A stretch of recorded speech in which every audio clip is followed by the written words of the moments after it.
Olá, queridos alunos, professores da rede. Esta é uma aula especial, é mais uma aula nossa do menu de conteúdos integrados. E na aula de hoje, o nosso tema vai ser Desvendando a Escrita Musical. Este tema, por ser um pouco extenso, ele foi dividido em duas partes, Esta é a primeira parte que vocês estão vendo. E qual é a finalidade, desta aula? Afinal, para que a gente possa trabalhar a escrita musical, trabalhar a música, e em suas partituras, em sua escrita convencional, dando para vocês aí alguns nortes, de como trabalhar com essa questão em sala de aula, tá? Ampliando aí esse conhecimento, ok? E vamos ver agora qual a habilidade que a gente vai trabalhar nesta aula, tá? A habilidade é usar linguagens e mídias em situações de planejamento e desenvolvimento de projetos artísticos musicais. Ou seja, sempre que vocês quiserem criar uma música, criar talvez até um festival de músicas, agora você já vai saber como funciona a linguagem da música, tá? Vamos lá. Então, quais são os objetos de conhecimento ou os conteúdos que a gente vai aprofundar um pouquinho mais para que você consiga atingir essa habilidade? Explorar e analisar os parâmetros do som por meio de práticas diversas de criação, execução e apreciação musical. Explorar e identificar diferentes formas de registro musical, notação tradicional, tá, gente? Usos e funções da música em seus contextos de produção e circulação. Então, vamos começar agora conhecendo, os primeiros conceitos aqui. Gente, o que é música, tá? Vamos entender. A música, para que ela exista, ela tem que ter três elementozinhos básicos aí. O primeiro elemento básico da música é a melodia. O que é melodia, professora Márcia? A melodia são sons sucessivos na música, ou seja, uma sequência de sons que se sucedem, formando ali, aquela melodia ou aquela parte instrumental ou aquela frase sonora, tá? E esse é um dos elementos. O segundo elemento, que é importantíssimo e imprescindível para que a gente tenha a música, é a harmonia.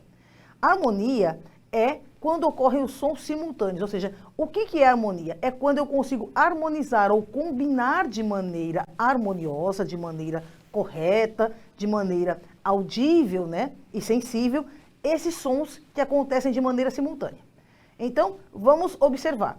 Nós temos uma banda tocando uma música. Ali a gente tem bateria, guitarra, teclado, às vezes, tem a voz do cantor, enfim, nós temos N elementos e fontes sonoras diferentes. Então, como que a gente vai fazer com que tudo isso soe ao mesmo tempo, todos esses instrumentos musicais toquem juntos, de maneira coordenada e harmonizada?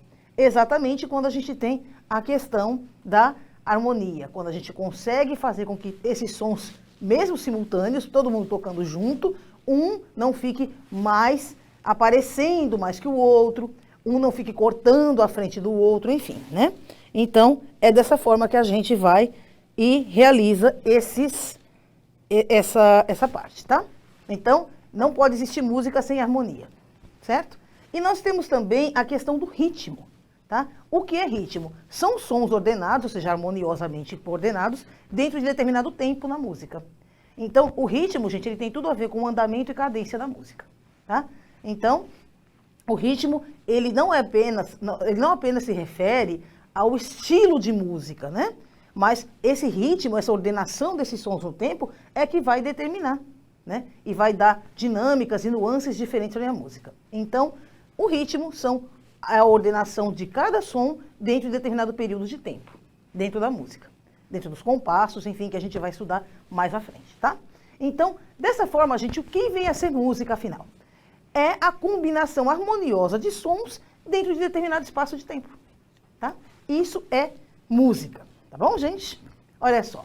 Então, agora, a gente vai começar a desvendar a leitura de uma partitura. Como que eu leio uma partitura? Vamos observar aí, vai aparecer na tela para vocês, Vocês estão vendo aqui que tem um trechinho de uma partitura qualquer, Uma partitura em andamento 4x4, tá?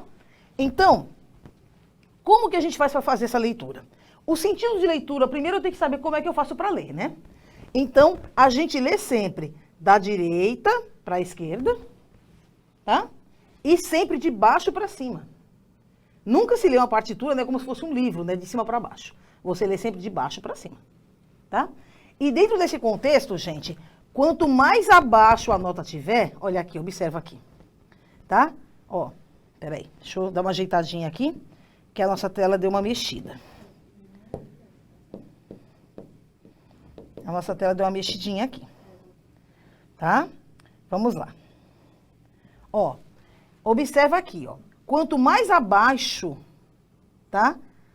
Quanto mais abaixo a nota estiver, mais grave ela soa, tá? Então, ela é mais grave, ó. Tá? Quanto mais acima da minha partitura, tá? Quanto mais acima, mais aguda é esta nota, tá? Certo? Então, o sentido de leitura é sempre da direita para a esquerda, de baixo para cima. Notas abaixo, né? Quanto mais abaixo nas linhas da pauta ela estiver, ela vai ser grave. Quanto mais acima, ela vai ser mais aguda, tá? As notas musicais, gente, ou os sons musicais são 7, como vocês já sabem. Dó, ré, mi, fá, sol, lá, si, né? E depois, né, quando você já começa, né, a segunda oitava já começa com outro dó. E por que a gente fala oitava? Porque a gente divide, né, a gente divide as notas musicais em grupos de 8 notas. Por mais que você tenha, né, a primeira que é dó e a segunda repete dó de novo, tá? Aqui ela, né, não, olha só, tá vendo? Tá? É dó e dó, tá vendo? 1, 2, 3, 4, 5, 6, 7, 8, tá? Então, sempre eu vou ter essa mesma escala em todas as notas, tá? Então, aqui eu vou ter dó, ré, mi, fá, sol, lá, si, dó de novo. Porque aí já vou começar uma segunda oitava, certo? Por isso que o pessoal às vezes fala oitava acima, oitava abaixo, né? Que é para você deixar a sua voz um pouco mais aguda, se é a oitava acima, ou um pouco mais grave, se é a oitava abaixo, certo? Então, gente, agora a gente vai entender um pouquinho, se eu falar, professora, a gente escreve as notas somente sobre as linhas e sobre, né, sobre os espaços, linhas e espaços? Não, a gente escreve, né, em cima da linha, a gente escreve também no espaço a nota, como vocês estão vendo aqui. Entretanto, nós também temos as chamadas linhas suplementares superiores e inferiores, que é quando a gente escreve notas, né, grafa notas, fora das 5 linhas da pauta. E a gente representa aqui, tá vendo? Aqui eu tenho uma primeira nota, né, escrita aqui no primeiro espaço suplementar inferior e uma nota já escrita no primeiro, em cima da primeira linha suplementar inferior, tá vendo? Olha lá, tem um espaço e uma linha suplementares aqui, tá bom? Tá? E por que a gente usa isso, professora? Simplesmente, gente, eu não posso passar para a pauta de baixo. Ah, não deu espaço aqui, mas a minha frase musical não acabou. Então, como é que eu vou passar para a linha de baixo? Geralmente, a linha de baixo da pauta, gente, né, principalmente em piano e alguns instrumentos que você usa as duas mãos para tocar, a pauta de baixo significa a sua mão esquerda, né? Geralmente, a sua mão, né, onde você não é destro, tá? Então, né, não tem como você descer para a pauta de baixo, certo? Você tem que terminar a frase musical inteira aqui. Não deu espaço, acrescenta linha, né? Ou espaço, ó, suplementar. Certo? Então, vamos lá. Aqui a gente já tem a escala de dó maior na reta numérica, tá? Olha só essa escala, né? A gente tem aqui 2 oitavas, vai de dó 1 a dó 2 a dó 3. E aqui a gente está tendo o quê, né? Essa escala aqui, ela está ascendente. Por quê? Porque ela está subindo, né? Ou seja, ela está indo do mais grave para o mais agudo. E aqui ela está descendente. Ou seja, ela está fazendo o caminho contrário. Descendente, tá? Ela está fazendo o caminho contrário. Ou seja, ela está indo do mais agudo para o mais grave novamente, tá? Então, gente, a gente pode até, né, na matemática, né, comparar isso aqui à reta numérica, né? Onde nós temos, né, os números, né, e eles vão aumentando ou diminuindo de acordo ali, né, com o conjunto numérico que você está trabalhando, certo? Então, é bem interessante, a gente pode, né, fazer essa analogia, tá certo? Então, né, aqui no caso o ponto mediano nosso aqui, né, o ponto 0, seria aqui, né, o dó 2, tá? Esse seria o ponto mediano aqui, certo? Olha só. Agora uma coisa interessante, né? O que é grau conjunto ou grau disjunto na música, né?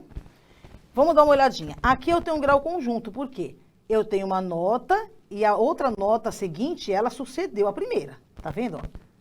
Tá? Aqui eu estava lá em cima da linha, né, ó? E aqui eu já fui para cima do espaço.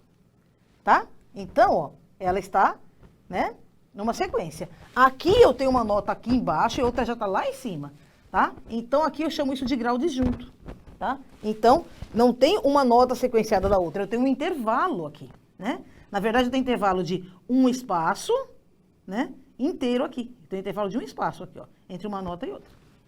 Certo? Então, gente, né, quando a gente tem esses saltos, né, ou, né, esses tons a mais aqui entre uma nota e outra, a gente chama isso de grau disjunto ou intervalo na música, tá? Agora a gente vai ver um pouquinho, gente, os tipos de claves que a gente tem. A clave, ela é geralmente colocada no início da pauta. Ela assinala, né, e indica qual é a tonalidade da canção, se é grave, média ou aguda. Então, nós temos 3 tipos de clave. A clave de sol, que a gente começa a estudar primeiro, porque ela é justamente a clave mediana, né? É um som que não é nem tão grave, nem tão agudo, né? E ela tem lá todas as suas notas, a sua escala, né? Ou seja, a extensão dessa clave, tá?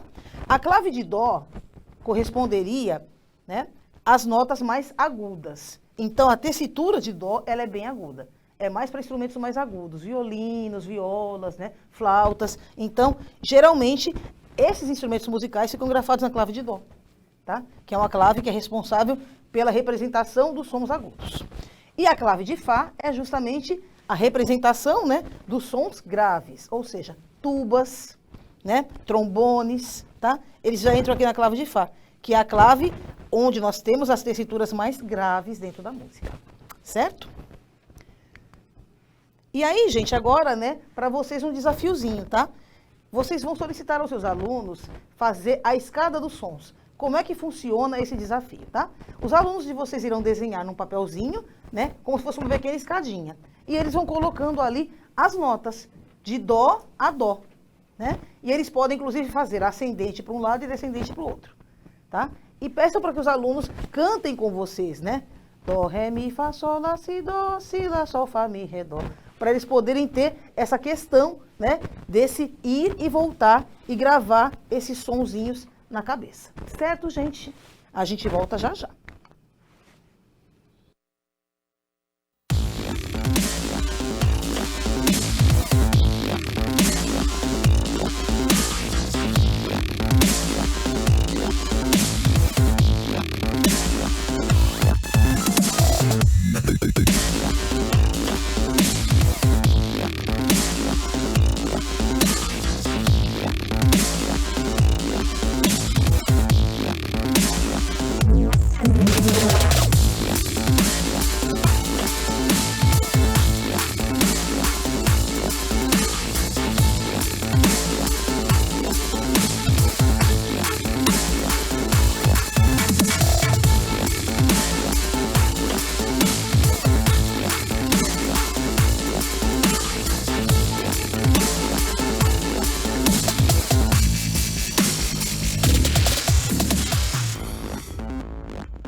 Olha só, gente, agora voltando, né, depois daquela atividade que vocês devem ter feito já com os alunos de vocês, tá? Nós vamos falar um pouquinho aqui, finalmente, das figuras de notas e pausas, tá?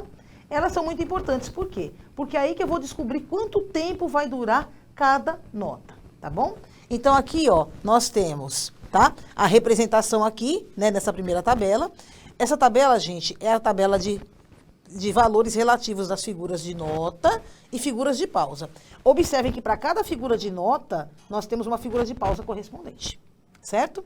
E é claro que elas têm a mesma validade, certo? Ok? Então, gente, nós temos aqui, ó, se vocês observarem aqui, né, a questão dos valores, a gente vê que cada nota, né, ela sempre vale metade da nota anterior e o dobro da nota posterior. É sempre isso, tá? É como se nós tivéssemos aqui, né, uma progressão geométrica na matemática, tá? Elas estão representadas por frações, porque observem, né, a semibreve, gente, que é essa primeira nota aqui, ela é como se ela equivalesse ao todo dentro da música. Todas as outras figuras de pausa e notas, né, são frações da semibreve, ou seja, são pedacinhos, partes menores dessa nota maior, mais cheia, tá? As figuras de notas, gente, elas têm, né? Elas têm essa configuração aqui. Elas são formadas pela cabeça, que é justamente o que dá nome à nota, né? Que é onde vai ser grafada a nota. Se a cabeça estiver colocada em cima, sobre a linha, ou né, entre um espaço e outro da linha da pauta, você vai saber que o som mudou, tá? Então, a cabeça, que é o que denomina a nota, nós temos a haste e nós temos o colchete, tá? Em algumas notas, tá? Algumas, ó, a partir só da colcheia que você passa a ter colchetes. Até a semínima você só tem cabeça e haste, tá bom? Olha só. E nós temos também aqui, ó, a tabela de cifras. Por quê? Quando a pessoa pega essa partitura aqui, geralmente é mais para instrumento sinfônico. Quando eu tenho instrumento popular como guitarra e violão, por exemplo, geralmente eu uso cifras. Eu não uso, né, uma nomenclatura, né, uma partitura, né, assim tão convencional dentro desse padrão. Eu já utilizo, né, essas cifras aqui, tá? Ou seja, para indicar, né, dentro do braço da guitarra, aonde está a posição do dó, do mi, do fá, né? E aí eu represento por essas letrinhas aqui, tá? Então, sempre que eu ver, né, em uma partitura escrito C, eu já sei que aquela partitura está escrita em dó. Dó maior, né, ou menor, enfim, tá? Se eu vejo, por exemplo, que está em B, eu já sei que é Si. Então, na verdade, ela começa aqui do C, né, gente? É como se ela começasse daqui, ó, tá? Então, Lá e Si seriam A e B, tá? Que estariam aqui embaixo, na verdade, quando a gente faz a questão da tabela de cifras, elas sobem, tá? Só para vocês entenderem isso. As figuras de nota de pausa também têm outros nomes, tá? A figura de nota, por representar som, ela também tem o nome de valor positivo. A figura de pausa, por representar silêncio, né, ou ausência de som, a gente chama também de valor negativo, tá? Então, gente, agora o desafio para vocês é a escrita de uma partitura. Dentro, né, desses sons que vocês viram, tá? Vocês podem utilizar uma única nota, né, uma única figura daquelas ou várias. Então, vocês vão tentar representar uma canção que vocês criem, tá? Então, o professor de vocês aí com vocês vão criar uma canção, uma frasezinha musical curta, tá? Pode ser batucando, pode ser, né, silabando, pode ser de qualquer forma que vocês decidirem, tá? E aí, vocês então vão tentar fazer a escrita convencional deste som, né, utilizando as figuras de notas e pausas, tá? Dentro de uma partitura, ou seja, dentro, né, de uma pauta, tá? De partitura, tá bom? E aí o professor de vocês vai orientar mais e numa próxima aula, então, a gente vai ver a questão de divisão de compassos, signo de compasso e outras questões, né, que a gente aqui só passou assim muito rapidamente para que vocês tenham, assim, já comecem a pegar uma certa familiaridade com essa questão da escrita musical, certo? Espero que vocês tenham gostado do conteúdo, tá? E nessa aula aqui, o que a gente trabalhou? A gente viu como ler uma partitura, né, a questão do sentido de leitura de uma partitura, né? Lembre sempre, de direita para a esquerda, de baixo para cima. A escala de Dó maior é a sua representação na reta numérica, que foi o que a gente viu, né? Nós vimos 2 oitavas, de Dó 1 a Dó 2 a Dó 3, em escala ascendente, do grave para o agudo, e depois em escala descendente, do agudo para o grave. Vimos também os graus conjuntos e disjuntos, ou seja, os intervalos na música, né?